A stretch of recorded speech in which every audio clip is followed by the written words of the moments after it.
Hi, this is Maria.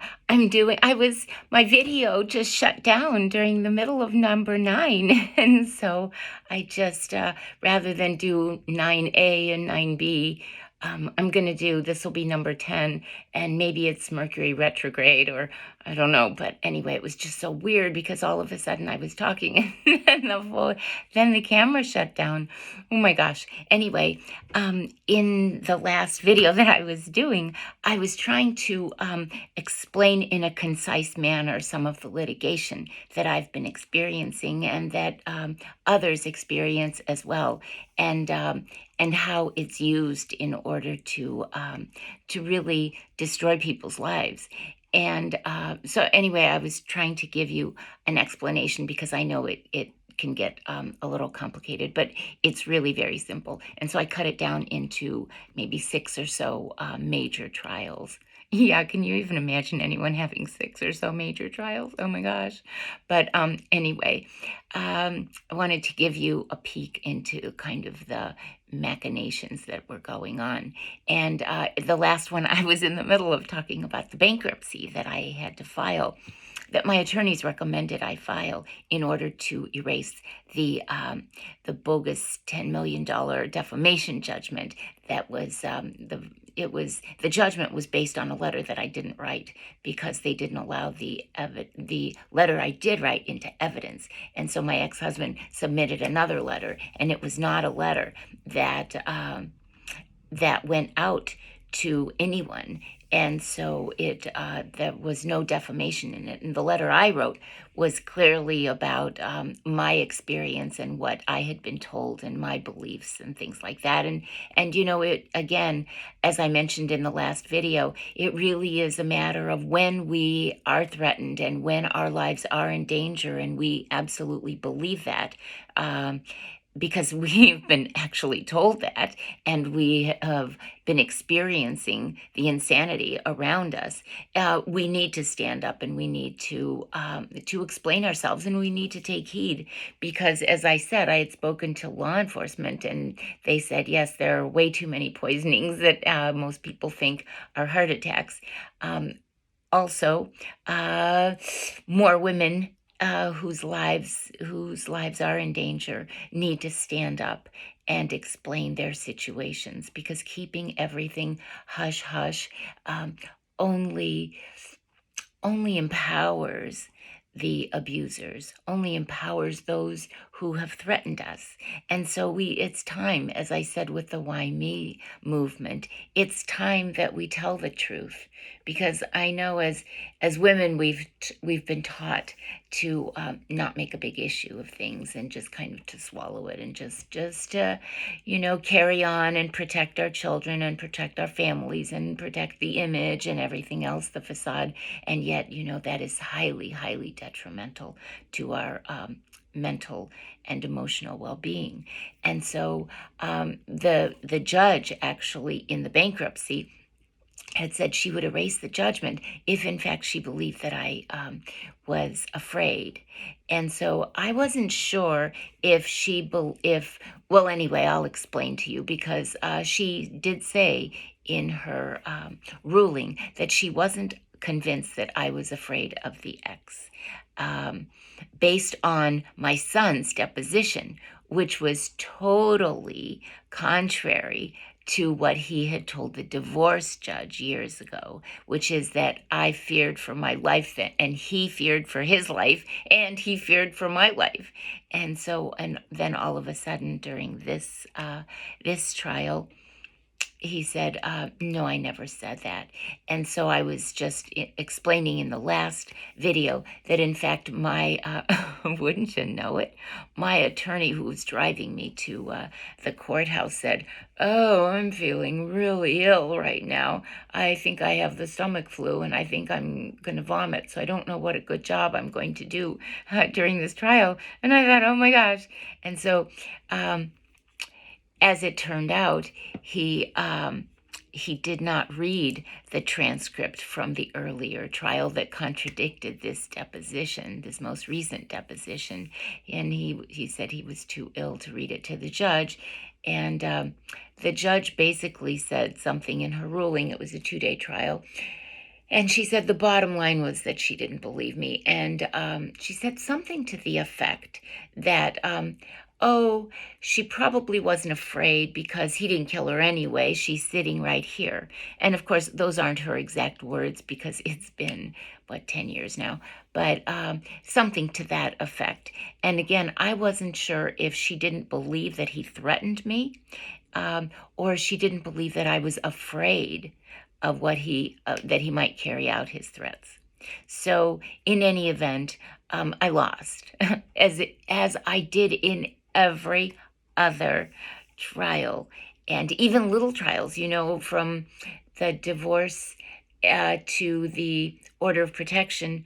There was a span of 4 years. And yet there were always post-trial motions and little trials for this and trials for that. And everything was under seal. And so they just, it was a field day. It was like kids in a candy store. And so, because I was going to lose every single one of them. And I just couldn't figure out why. And so I think I know why now. I think it was so that I can share with you, and I can share with others how how people do suffer at the hands of professionals and of our judicial system, of the legal system, when there are so many avenues by which things can go awry, if I can say it in those terms. I can say it in other terms too, but I think that this is the polite way of saying it, which is that sometimes we just have no idea why it appears to us that the cards are marked, or the or that that someone else is going to win, and it's not going to be us. And so in any event, so that was not, the verdict was not erased in bankruptcy. And so, my father suspiciously died shortly after the trial, and yet before the verdict, because it took the judge a year, minus 1 day, to make her ruling, because the maximum amount of time I was told was a year, so I would definitely hear within a year. Well, it was the day before the year was up, and during that time that we didn't have the ruling, more of my possessions were stolen. But because the ruling was what it was, he was going to take it anyway. So yet. Now, this is, and my father would have been livid had he still been alive during this time, that his ex-son-in-law was still trying to steal his fortune, or steal, even a penny from it, because my father had specifically noted in his trust document that there was not a penny of his estate to go to satisfy any legal judgment. And so basically, for years, everything, all the legal machinations and all the trials and all the stuff that was going on, the acrimony and just the craziness, it was all moot, because he wasn't supposed to get any of it. But every time we'd say something about that, it was just, we'd be shut down. So that was that. So not one penny was to go toward any satisfaction of a legal judgment. And yet, meanwhile, all of it went to that. But so my father would have just been absolutely livid. But and then the next bit of litigation was the 2010 estate litigation. So my father and I knew that the ex was strategizing with the sibling. And so to protect my inheritance, I hired an attorney to help me, and to help my father and me. And so The attorney lasted about, I don't even know how many months. I know that when I wasn't allowed to go to my mother's funeral and my father's funeral, I think I had that attorney. So it was about 9 months that I had this attorney. And then he just said, you know what, the stuff that goes on in your case is just too weird. And so he resigned. And then that was like the beginning of the end because I guess he wanted out before he saw the writing on the wall, which was that I've stated in the earlier parts of this series that after he resigned and I interviewed about 12 law firms to take over from where he left off. I interviewed 12 and not one attorney would take my case. And in fact, thank goodness, one attorney actually said to me, you know, Maria, there's not one attorney in the entire state of Florida who will represent you. And I thought, oh, okay, well, I thought I lived in America and I thought that I was to have due representation. But in any event, that's how the cookie crumbled. And so given the barrage of intimidation and stalking and harassment and intimidation, that was really designed to bury me, was it any wonder that I was advised to leave Chicago? And I did, and I ended up in Florida. But this latest thing, between the bankruptcy and the estate litigation, that was in Florida. So where was I going to go? I mean, a different planet or something? I wasn't sure where I was going to go. Where could I be free of this insanity? And so I did. I went on a 2-week trip to Brazil to pray. I thought, God, I need help, like big time here. And so I was only too glad to get as far away as possible.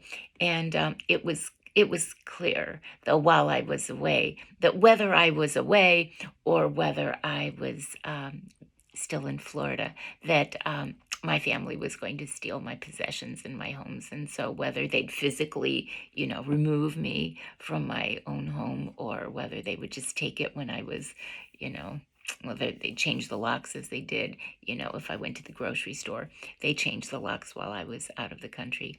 I guess maybe that seemed a little more rational, but really it didn't, because just didn't make a difference. And so then the man I had been seeing for a couple of years by then and we had no home. And so we started driving, and we thought, well, we can live anywhere, right? Because we don't have anything. And so we can pitch tent somewhere or stay in a motel somewhere. And so we decided to move to Asheville. Yes, it's Asheville, North Carolina, because I also lived in Ashland, Oregon. But this was Asheville, North Carolina, and it rained every single day there for 2 months. And we thought, okay, well, that's a sign from the universe that this is not the right place for us. So then we went to visit a friend of my significant others in Shebig Island in Maine. And that's a beautiful little island. It was so cute. I had never been to Maine before. Well, perhaps I had, but when I was a really little girl. And so it was fun being there. And then about October, when everything was going to turn into like this big sheet of ice, they said, only the locals stay here during this time of year. So we left and we traveled cross country and we ended up in California. And at that point, I had spent all my funds on our travels and rent and things like that. And so he then went to France, and I then went to homeless shelters. And in fact, it's interesting because I went to, he and I went to visit my aunt and uncle. I had an uncle. Of my father's brother was in Long Beach, California, and they had no children. And my father had, since I was a little girl, he always said, if you ever need anything, go visit your uncle, because he doesn't have any children, and he's leaving half of his estate to you and your sister, and the other half of his estate to his wife's family. And so he said, he will, if anything happens to me, make sure that you go and see him. And he flew out for my wedding, and we used to go there every other year to California on the off years, and then we'd go to Europe on the other years. So my dad and my uncle could go back to Greece and be with their parents. And so we really spent every summer together with this aunt and uncle. And so we went there, and I explained, that what was going on. And my aunt said, "Yes, we know all about it. And your aunt and your sister and your son have called me, and they have just said such terrible, terrible things about you that I'm not comfortable leaving you anything in terms of an inheritance." And I thought, okay, well, it's your money. You can leave it to whomever you choose. I'm just telling you what my father had advised me to do.